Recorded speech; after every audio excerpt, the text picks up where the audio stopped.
Good morning video gamers, Mashi here and welcome back to another review. You probably expected an All Engines Go product again or maybe something from the 80th anniversary, but I decided to completely bait and switch you with something that is before both of those. But the item that we're looking at today came out during the time frame of the 75th anniversary, so it's kinda close to the 80th? Kinda? No matter what we're looking at, it's something CGI Thomas, which I think most people can accept more. That item being the 2020 Windmill. There's a couple of things I gotta mention before we get to the actual Windmill. As you can see, A, I wasn't able to get the Windmill inside of the box back because of a one-time snap. So for now, let's just show a JPEG. B, this is simply called Windmill. There's no destination text or anything. I might have to fan localize it and just call it no Windmill destination. And finally C, this box doesn't specify what toy line it is, either push along or motorized. I decided on the thumbnail to put motorized because it works better with motorized products, even though you can use both.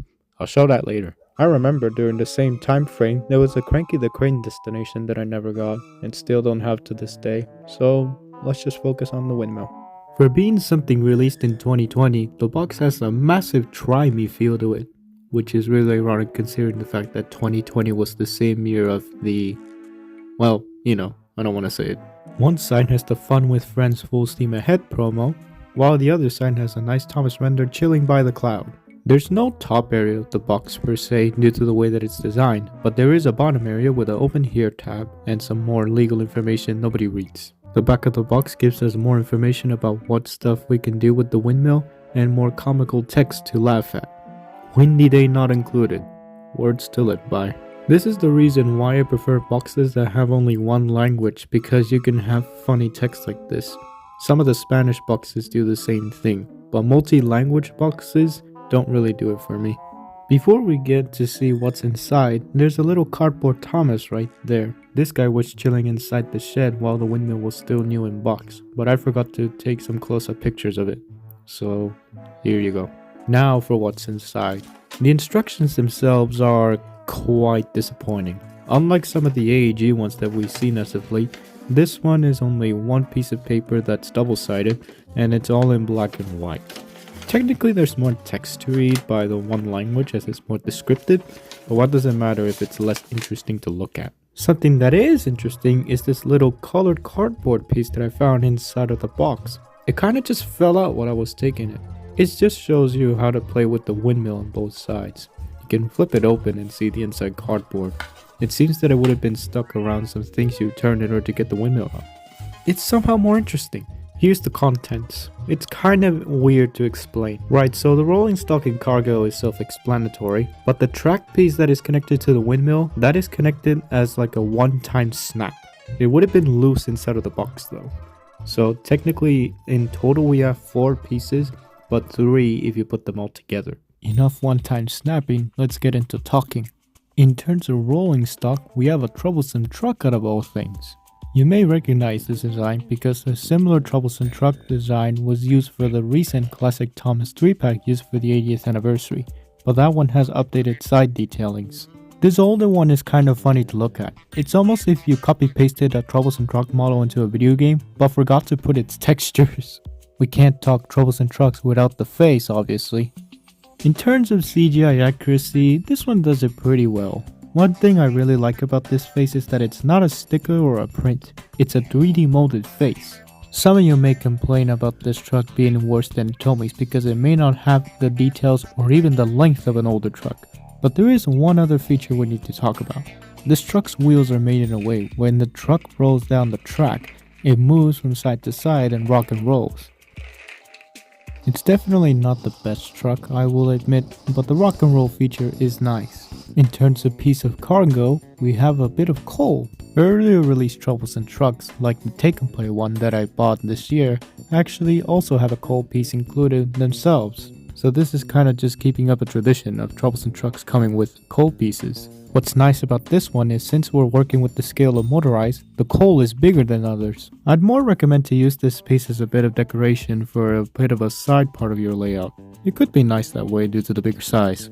Obviously, in order to get the full fun of the troublesome truck, you're gonna already need some engines because there's no engine included with the destination. So keep that in mind. Finally, 5 minutes in, Jesus, we can talk about the windmill itself. Sorry if you got bored by now. First things first, the track piece. I don't need to mention the one-time snap bit anymore, but it is actually just an S1 piece colored orange. It's not a specific length track piece, which is nice. Let's move on over to the engine shed. Originally in this video's non-existent script, I used to call this a barn, but apparently the back of the box calls this thing an engine shed, so I guess that's what I'll go with. I'm a fan of the color combination, it's cool enough, but I'm not a major fan of the Thomas & Friends cloud slapped onto it, especially with the TM text. You are able to open the shed doors, but it's kind of hard to do so, especially with big hands, so be careful with it. My recommendation is to open the shed doors from the back by pushing your fingers into it. The box advertises that this is a storage shed, meaning that you are actually able to put engines inside of it for a little bit of storage. From my experimentation, push-along engines much favor this shed over the motorized ones. The motorized ones just take a lot of space. Here's a look at the back of the shed where you can get a clearer look at where you can store the engines. There's like a bit of outlined track there. But one thing I do gotta criticize is that there's no connection point to track on the back of it. Like, what's the point? I mean, why bother doing this whole shed gimmick if you're not gonna have a way in order to actually connect to some tracks, let alone when push-along is a thing. One thing I do gotta give this shed a little bit of credit for is the little hole here for a door where it's connected to the windmill with a little bit of a fence, which nicely transitions over to looking at the windmill. On the ground level, you can see that you have a little white fence. You're able to move this fence over to the outer bits of track where an engine can push it and it will come into play for one of the play features. I like the door detailing and I like how there's a bit of space for you to put a little figure in it. Hey Alan, there's a look at the windmill static there in the air. I like the detailing, but I did notice that most of the plastic has a lot of these speckles or dots. It's kind of hard to make out on video, but once you see it, you can't unsee it. I like how on these circular bits, there's still enough space in order to put a figure in it. Alan can come here and just chill by the top of the windmill. You might be questioning, how can I play with this windmill? Well, simple. You'll have to just push down on the big red button.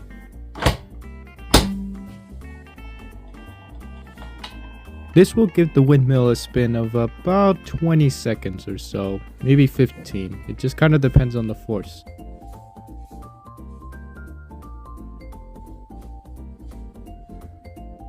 You see, there's the end of it. Since this is a toy, don't expect any heavy winds from this. There is another way to play with this. Firstly, pull the fence over to the outer track and then push down on the button. The windmill won't spin unless somebody passes through the fence. So the windmill itself is nice, works well, and just overall is a nice destination. But that did give me the thought. This is just a destination on its own, not a set. So how does it look incorporated into a track? So to answer that, I made a track of my own. I took a lot of random pieces from my collection, slapped on the windmill on the back, and we have a test layout to try. Alrighty Diesel, show us your plastic.